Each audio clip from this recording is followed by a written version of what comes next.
feedback, summary, and review questions in performance module. Let's start with feedback. When this option is enabled, employees will have an option to submit feedback to other users in the organization. Now let's explore various settings and restrictions that are available for the feedback module. Let's navigate to settings and then to performance, and under configuration we have feedback. So the first option is about permissions, but before getting into permissions, we'll understand what are the feedback types available in the system. So there is one feedback type which is enabled in the system by default, which is the reporting manager feedback. So reporting managers can submit feedback about their subordinates.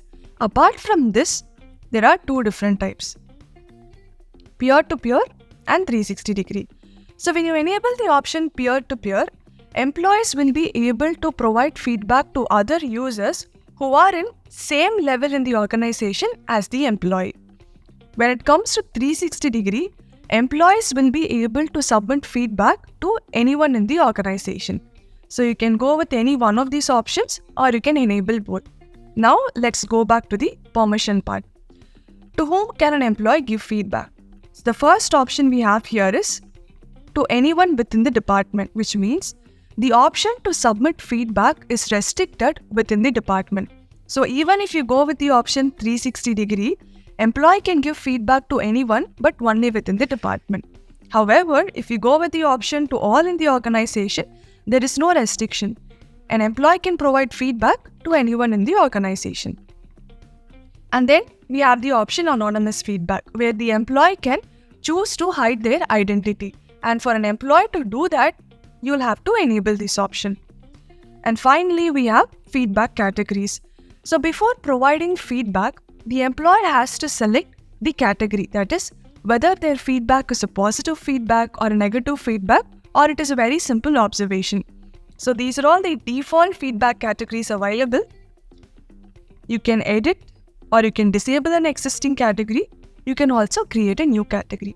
So these are all the restrictions and settings related to feedback. Now let's move to summary.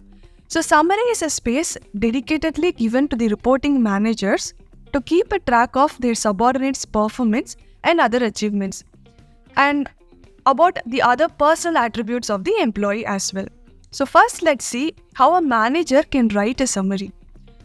So manager has to navigate to performance, team.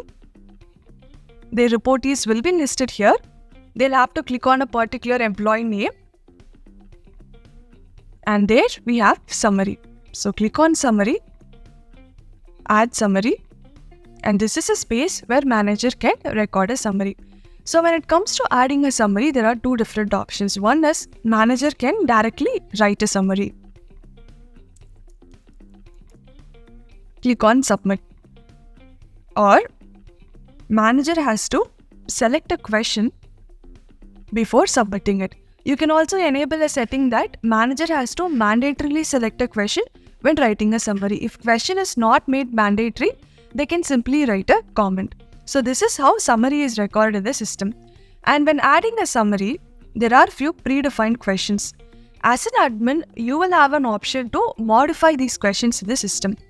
In order to do that, we'll go to operations, performance, methods, and there you have summary. So these are all the predefined questions available in the system. You can disable these questions if you want, or you can edit the questions. There is also a provision where you can add new questions. So this is about the summary module. And then finally we have an option called review questions. So we have review questions just above summary. So these are all few generic questions that you can include in your appraisal process. That is, when an employee is doing self-appraisal, in addition to rating KRA goals and competencies, they can also answer to the questions that we are defining here. And these questions will not impact the overall rating or score of an employee. So these are all just quantitative measures. So they will not have any impact in rating part. So you can maintain the questions library. Click on review questions library. Add the questions. So once all the questions are set here, the next step is to tag the review questions, because these questions can be different for self-appraisal, for multi-rater review, and for manager's review. So when you click on tag review questions, you have an option to choose the review type. So you can have different set of questions for different types of review.